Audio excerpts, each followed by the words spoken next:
Hello and welcome to another Enchantment of Eternity Star Trek Revisited video where I revisit the episode the Corbormite Maneuver, which I call episode 3 of season 1 of the original series. Now, I originally made my review on the 25th of May, 2021. Well, uploaded it, I should say, which is about a year and a half ago, so still not that long ago. And I spent, it's like a 33-minute video, and I spent, no, it was a 28-minute video, and I spent 14 minutes, so I spent half the video talking about the episode order and comparing why I was. So this was when I made the decision to do production order instead of air date order, and I did that for my season by season review, which I tease here because this was before I did the season by season review. And I'm doing this for this episode review, but I didn't decide it until this episode. If you go back and watch some of my reviews for the original series episodes, I number them by air date, although the title has them numbered by production date because I went back and changed the title. But if you listen to what I say the episode number by air date, so it actually doesn't match the title anymore. So I spent half the video talking about why production date makes way more sense than air date, and also why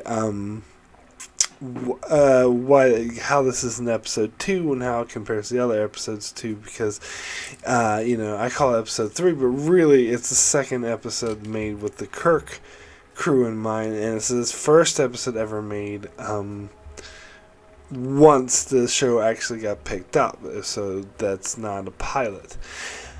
And I think that does show, actually, and that does remind me of some other episode 2s of other shows, Star Trek shows, particularly Enterprise one, actually. But anyway, as I said, I spent half the episode, or half my video talking about that, so I'm not going to rehash that again. The main point I made about this episode stands, that I don't buy that this was all just the, God, what's his face? Whatever that dude's name was, the alien, testing the Enterprise, because this episode has them in constant risk of being destroyed. They have this countdown saying you're going to be destroyed no matter what, and then Kirk comes up with this bluff of the Corbormite Maneuver, and they're like, I like how he's like, I need proof of this Corbomite exists, and Kirk just responds, request denied, and hangs up. That's one of my favorite moments of the episode. So then they were in danger. Then they were like, okay, we're gonna take you to a planet and let you all live on this planet, but we're gonna destroy your ship, obviously. And then they have this little ship that tries to take the Enterprise away, and Kirk, they say, flat out, if you try to escape, we'll destroy you, and Kirk does just that. He, tries to fly away, and manages to outmaneuver them and drain their ship. Why didn't it destroy them? But anyway, so the entire episode, the ship was, constantly threatening to destroy the Enterprise, and we find out, he was just doing that for fun. He doesn't actually give it. He just wants to meet new people. That makes zero sense.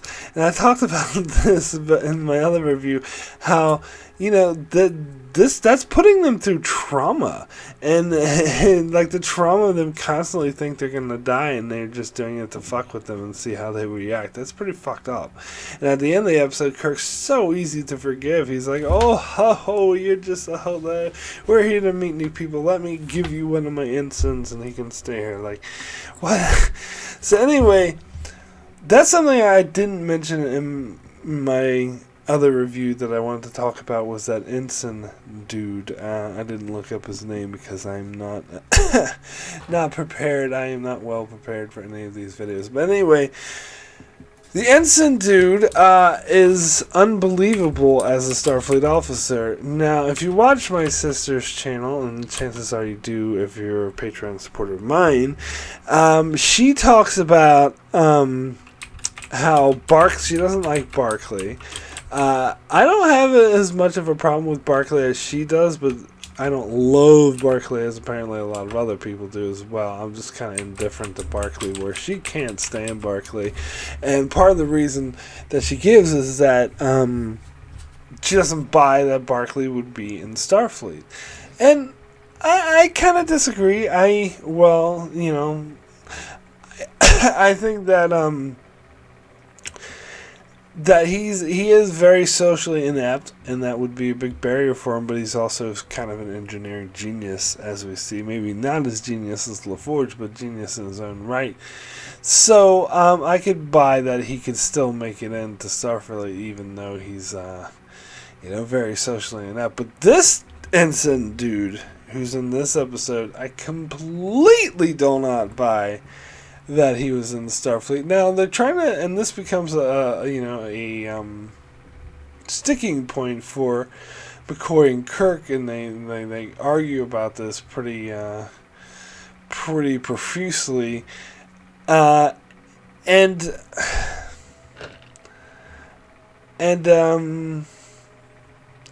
just don't buy that. So he comes off in this episode as really incompetent. Oh, Lieutenant Bailey, Dave Bailey, finally figured out his name. And Balak, by the way, was the name of the alien in the ship. Anyway, I'm looking shit up. Anyway, Bailey comes off as incompetent. He, at several points, he freezes when Kirk gives him an order, and he just stands there. So he's just staring at the screen, going, and Sulu has to reach over and do it for him. And then he shouts out a turn, like when in the middle of the meeting, Kirk is like, okay, before he actually gives the order, he jumps the gun and like calls to the torpedo room to like ready to torpedoes, and Kirk is like, did I fucking say I was gonna fire torpedoes? And so he's incompetent. He's a terrible officer, and I do not buy that he would go through all these vigorous Starfleet Academy and all this training and land a ship as good and prestigious as the Enterprise when he clearly doesn't know what the fuck he's doing. Now, the episode tries to sell it like he's just overworked and overstressed and stressed out, and that's why he goes off with the alien at the end of the episode for relief. But or change of scenery, but I don't buy that. Like, he was way too incompetent. I think they overdid it. Personally. Now, another scene I wanted to talk about that I mentioned in my review was I criticized the Cage recently for that line where Pike says, I can't get used to a woman on the bridge, and it's obvious, this is back in the 60s, whatever. But this episode has a similar line, so I think that's kind of worse that they have felt the need to repeat that in an episode. It's like, oh, that pilot didn't get picked up, so let's repeat this sexist statement our captain makes. In this case, it was Kirk with Rand, because Rand was his yeoman and was getting him this food, and it's like, I don't know what the hell Starfleet was thinking when they gave me a female yeoman. I told them not to, and McCoy tries to argue back, and Kirk's like, well, I already have a woman to look after her. She's called the Enterprise. See, and that's very sexist. Oh, yeah, and then another interesting thing that McCoy says is like, what, you don't trust yourself around a woman? And Kirk's like, no. See, this is that whole cliche of that a lot of men hold to be like, oh, well, like, women shouldn't wear revealing clothes, whatever, because that just tempts the man. That's sexist towards men, saying that men can't control themselves and are just rape monsters. Like, that's sexist towards men. And so that's kind of similar with when Kirk sort of implies that he can't control himself around women, can't control his urges. That's kind of sexist towards men and towards Kirk, and makes him, I don't know. Anyway, I didn't like it.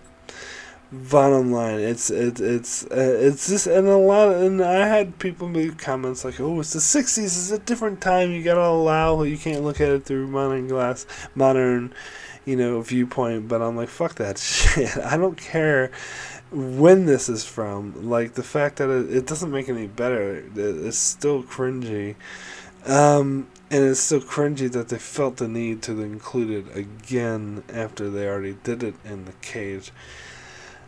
All I'm saying, anyway, I don't think I talked about McCoy and how this is the first episode that DeForest Kelley filmed for Star Trek. This was his introduction, even though it's not the first one that aired. Ironically, one that was centered around his character, McCoy. Mantrap was the first episode to ever air, but it was not the first episode McCoy actually appeared in. It's not the first episode DeForest Kelley recorded for Star Trek. It's this one, and it introduces the character of McCoy, and it does a really good job.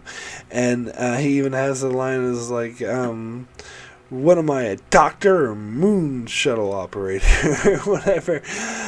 So setting up that whole Dr. Jim, I'm a doctor, not a blah blah. I'm getting my McCoy things mixed up. He's dead Jim, and I'm a doctor, not a bricklayer, or insert. And so we even got that, and that little conflict.